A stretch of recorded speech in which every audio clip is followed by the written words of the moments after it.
Hello good morning. कैसे आप सभी? आशा करते हैं आप सभी मस्त होंगे, अपने अपने पढ़ाई में लगे होंगे। तो आज हम करने जा रहे हैं पॉलिटी चैप्टर 1 का कुछ लिमिटेड ऑब्जेक्टिव जो बोर्ड एग्जाम में पूछे जाने की पूरी संभावना है। तो आप बने रहिए हमारे साथ। विनर्स एकेडमी की इस प्लेटफॉर्म पे आपको मिलेंगे वो सभी क्लासेस के पीडीएफ जो आप बोर्ड एग्जाम में टॉप करना चाहते हैं। तो चलिए आज की क्लास की शुरुआत करते हैं बिना किसी विलंब का। पहला सवाल 7 करोड़ का। ठीक है, पहला सवाल कितना का? 7 करोड़ का। पहला आपका सवाल कह रहा है कि भारत में योजना का गठन कब किया गया था। अब देखिए, कैसा कलर तीन कर देते हैं, तीन क्या है ना, सॉरी गर्ल्स के लिए तीन रखा जाता है, कोई बात नहीं। भारत में योजना का गठन कब किया गया? तो 15 मार्च 1950 ईस्वी को। ठीक है। नंबर 2 में बोले कि भारत की आर्थिक व्यवस्था क्या है? समाजवादी है, पूंजीवादी, मिश्रित है? हम जानते हैं कि भारत की आर्थिक व्यवस्था क्या है? पूंजीवादी है, सॉरी मिश्रित है, क्योंकि इसमें पूंजीवादी प्लस समाजवादी दोनों मिश्रित हैं। ठीक है। नंबर 3, किस क्षेत्र को तृतीय क्षेत्र कहा जाता है? तो सेवा क्षेत्र जो होता है, सेवा क्षेत्र को तृतीय क्षेत्र के रूप में जाना जाता है।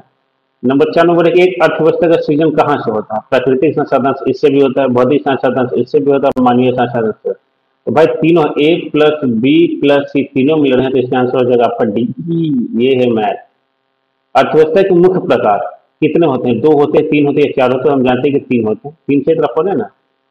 लेकिन इनमें से कौन से देश में मिश्रित अर्थव्यवस्था? अमेरिका, रूस, भारत। हमने अभी पढ़ा भारत के अंदर क्या है? मिश्रित अर्थव्यवस्था। इसका आंसर हो जाएगा ऑप्शन सी। बल्कि एक समाजवादी अर्थव्यवस्था में सर्वाधिक बल दिया जाता है किस? आर्थिक स्वतंत्रता पे, उत्पादन कुशलता पे, लोक कल्याण पे, अधिकतम लाभ अर्जित करने पे। तो जब समाजवादी होगी तो ये किया जाता है लोक कल्याण के ऊपर। ठीक है। नेक्स्ट सवाल है, निम्नलिखित में से कौन मिश्रित अर्थव्यवस्था की विशेषता है? निजी क्षेत्र, सार्वजनिक क्षेत्र, काम का दोनों। देखिए, निजी और सार्वजनिक जब मिलेगा तो एक क्षेत्र बनता है, इसको कहा जाता है सार्वजनिक क्षेत्र या मिश्रित क्षेत्र। ये ऐसे आंसर जो इसका दोनों। और ये स्वतंत्रता प्राप्ति के बाद भारत का मुख्य आर्थिक उद्देश्य क्या है? त्रिवार्षिक विकास, उत्पादक रोजगार का सृजन करना, निर्धनता निवारण करना, उपयुक्त में से सभी। आंसर हो जाएगा ऑप्शन सी। देखिए आर्थिक, उधर ध्यान आता है, स्क्रीन बेचा जा रहा है। देखिए आर्थिक विकास की माप के लिए सबसे उपयुक्त सूचकांक क्या है? राजकीय आय या प्रति व्यक्ति आय? प्रति व्यक्ति, सॉरी एक ही थोड़ा सा, ये थोड़ा सा सुधार लीजिए। ठीक है, यहाँ पे प्रति व्यक्ति आय नहीं था, यहाँ पे वो था जीडीपी था, थोड़ा सा गलत हो गया। ये होगा प्रति व्यक्ति। तो देखिए आर्थिक विकास सुधारने के लिए आपको चाहिए per capita income, per capita income. उसके बाद निम्नलिखित में से कौन सा देश में एक निश्चित अर्थव्यवस्था? देखिए ये जो नीचे आप देख रहे हैं, नियर फाउंडेशन पब्लिक स्कूल, ये लोकेशन है हमारे इंस्टीट्यूट का। और ये हमारा कॉन्टेक्ट नंबर है 7667305732। किसी भी तरह का कोई भी दिक्कत हो 24/7 आप मुझे व्हाट्सएप कर लेंगे। ठीक है। नेक्स्ट क्वेश्चन में चीन अमेरिका बताऊँ, हमने अभी पढ़ा कि भारत में क्या मिश्रित अर्थव्यवस्था है। नंबर वाला, निम्नलिखित में से कौन सा देश विकसित अर्थव्यवस्था का उदाहरण? इंडोनेशिया, श्रीलंका या भारत? देखिए 3 तरह के देश होते हैं। अगर हम आपको समझाए तो देश इतना ही हो रखा है, लोग 3 काम ठीक से नहीं कर रहे हैं। रुकिए एक मिनट को, नीचे 3 बोले हाँ ठीक है। देखिए देश 3 तरह के होंगे। एक होते विकसित, ठीक, एक होते विकासशील, और तीसरे देश होते अविकसित। ठीक है। अब इस तीनों का मतलब अंदर समझिए। विकसित के अंदर वैसे देश शामिल होंगे जो देश बहुत ज्यादा ग्रो कर चुके हैं। ठीक है, जैसे में अमेरिका, मतलब ये इंग्लैंड, ये सब देश किस देश के अंदर आएंगे? विकसित देश के अंदर। विकासशील देश के अंदर ऐसे देश जो अब विकसित की तरफ जा रहे हैं, जैसे में भारत आप रख लीजिए। ठीक है। चलिए पाकिस्तान रख सकते हैं, नेपाल भी हम रख सकते हैं। ठीक, उसके बाद आप श्रीलंका को यहाँ रख सकते हैं। अब इसी देश के अंदर दक्षिणी, जैसे सूडान हो गया आपका। ठीक है। उसके बाद और कौन कौन से देश रखेंगे? जैसे इथोपिया जो है वो सब, इसको आप आसानी से यहाँ पे आप, जैसे ऐसे देश भी बहुत ज्यादा भी कमजोर रहते हैं। चलिए नेक्स्ट सवाल हम लोग कहाँ पे थे? थोड़ा सा बात क्वेश्चन नंबर 13 में बोले निम्नलिखित में से किसी पिछड़ा राज्य कहा जाता है? तो सबसे गर्व के साथ है कि बिहार जो हमारा पिछड़ा राज्य है। नॉर्मल एकदम गर्व की बात है। बोले कि निम्नलिखित में से किस क्षेत्र को प्राथमिक क्षेत्र कहा जाता है? तो सेवा जो क्षेत्र होगा ये आपका प्राथमिक क्षेत्र के अंदर शामिल होगा। आर्थिक संरचना का एक मुख्य अंग क्या है? शिक्षा, स्वास्थ्य सेवा, यातायात या इनमें से कोई? तो यातायात जो संचारी, ऐसे आंसर हो जाएगा। पशुपालन, मत्स्य एवं पालन किस क्षेत्र के अंदर आता है? प्रथम, द्वितीय, तृतीय आते हैं। देखिए जितनी भी खेती है ये सब, जितने भी कृषि होंगे वो सब प्राथमिक क्षेत्र के अंदर शामिल होंगे।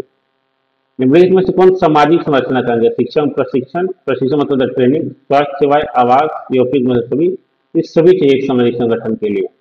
निम्नलिखित में से कौन नवीकरणीय प्राकृतिक संसाधन है? कोयला, पेट्रोलियम, भूमिगत जल या गैस? तो भूमिगत जल जो है ये नवीकरणीय संसाधन है, बाकी जितने भी ये हैं ये सब अनवीकरणीय संसाधन है। लेकिन किस मतलब निम्न में से प्राथमिक क्षेत्र भी कहा जाता है, मतलब इनमें से किसको प्राथमिक क्षेत्र भी कहा जाता है? सेवा क्षेत्र, कृषि क्षेत्र। हमने अभी पढ़ा कि जितने भी कृषि क्षेत्र होंगे सब प्राथमिक क्षेत्र के अंदर शामिल होंगे, इसलिए इसका आंसर हो जाएगा आपका प्राथमिक क्षेत्र। बोले कि किस क्षेत्र को द्वितीय क्षेत्र कहा जाता है? सेवा, कृषि, उद्योग। तो ये हो जाएगा उद्योग आपका द्वितीय क्षेत्र के अंदर। लेकिन निम्न में से कौन अर्थव्यवस्था के प्राथमिक क्षेत्र में शामिल है? सेवा क्षेत्र हमने अभी पढ़ा, कृषि जो क्षेत्र है ये आपके प्राथमिक क्षेत्र के अंदर शामिल है। उसके बाद सवाल है किस क्षेत्र को प्राथमिक क्षेत्र में शामिल किया गया? सेवा क्षेत्र, कृषि क्षेत्र, औद्योगिक क्षेत्र। यह हो जाएगा आपका औद्योगिक क्षेत्र। भारत में योजना का गठन कब किया गया था? भारत में योजना का गठन हुआ था 15 मार्च 1950 ईस्वी को। इनमें से किस देश में मिश्रित अर्थव्यवस्था शामिल है? वही है भारत। ठीक है।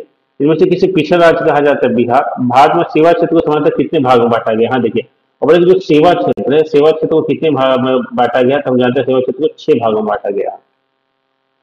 अर्थव्यवस्था की आर्थिक क्रिया को कितने भागों में बांटा जा सकता है? 2, 3, 4 या 5? 3।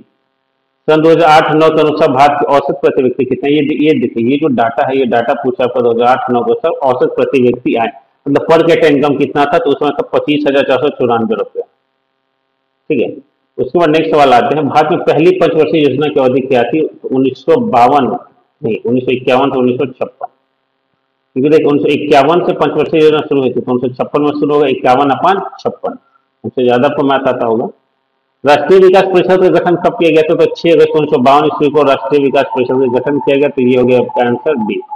इसको रट जाइएगा। देखिए हम बार बार कहते हैं जब आप हमारे क्लास में बैठे तो कॉपी और प्लस पेन साथ लेके बैठे, जितना पढ़ाते जा रहे उतना आप इसको नोट करते गए, तब आपको ज्यादा समझ में आएगा। मानव विकास सूचकांक के कितने सूचक होते हैं? देख लीजिए, 2, 3, 4 या 5 मानव विकास सूचकांक के 2 सूचक होंगे। संपूर्ण क्रांति का नारा आराम से यहाँ पे लगता है जयप्रकाश नारायण, इनको कहा जाता है जेपी नारायण। ठीक। उसके बाद बोले कि मनरेगा के अंतर्गत ग्रामीण मजदूरों को साल में कम से कम, जैसे ये पूछा कि जो मनरेगा है, मनरेगा में जो लोग काम करते हैं उनको साल में कम से कम कितना दिन का काम देना होगा? तो कम से कम आपको उनको 100 दिन का रोजगार देना होगा। आर्थिक क्रिया का उद्देश्य क्या है? जीविकोपार्जन। सिंपल सी बात है, आर्थिक क्रिया किस लिए किया जाता है? जीविकोपार्जन के लिए। भारत की आर्थिक व्यवस्था कैसे? वही सवाल फिर से, भारत की आर्थिक व्यवस्था कैसे? भारत की आर्थिक व्यवस्था आपकी मिश्रित अर्थव्यवस्था है, जिसमें समाजवादी और पूंजीवादी दोनों आते हैं। एक समाजवादी अर्थव्यवस्था में सर्वाधिक बल किस पर दिया गया? आर्थिक स्वतंत्रता पे, उत्पादन कुशलता पे, अधिकतम लाभ पे, लोक कल्याण पे। हमने पढ़ा था, इसका आंसर हो जाएगा आपका लोक कल्याण। नंबर 33, सामान्यतः किसी देश के विकास का स्तर किस आधार पर निर्धारित किया जाता है? देखिए उसमें प्रति व्यक्ति आय भी जरूरी है, साक्षरता दर भी होना जरूरी है, स्वास्थ्य भी जरूरी है। तो इनमें से आंसर हो जाएगा, इनमें से आपका सभी इसका आंसर हो जाएगा। देखिए भारत के पड़ोसी देशों में किस देश की प्रति व्यक्ति आय सबसे अधिक है? पाकिस्तान, बांग्लादेश, श्रीलंका या नेपाल? तो इसका आंसर हो जाएगा श्रीलंका। अब देखिए ये पड़ोसी देश में पूछा, ये भारत से नहीं पूछ रहा है, तो पूछे भारत के पड़ोसी देश। ठीक है, भारत को छोड़ के। उसके बाद आ रहा है नंबर 39 में, जिस देश की राष्ट्रीय अधिक होती है उस देश को क्या कहा जाता है? उस देश को कहा जाता है विकसित। और जो देश की राष्ट्रीय आय भी ग्रो करिए वो होगा विकासशील। नंबर 40, निम्नलिखित में से कौन सा देश विकसित अर्थव्यवस्था का उदाहरण है? हमने अभी आपको एग्जाम्पल के तौर पर भी बताया, तो अमेरिका। तो ये रहा टोटल हमारे पास 40 सब्जेक्ट जो बोर्ड एग्जाम में इस चैप्टर से पूछे जाने की पूरी संभावना है। तो वीडियो अगर अच्छा लगा तो वीडियो को लाइक करें और सब्सक्राइब जरूर करें, तो दोस्तों के साथ साझा करें और ज्यादा से ज्यादा चैनल को सब्सक्राइब भी करें ताकि हमें मोटिवेशन मिलता है। और कमेंट में बताएं कि आपको अगला वीडियो किस चीज से चलते हैं। पढ़ाई भी करते रहिए और तब तक आप सभी का धन्यवाद। मिलते चलिए एक नेक्स्ट सेशन। धन्यवाद।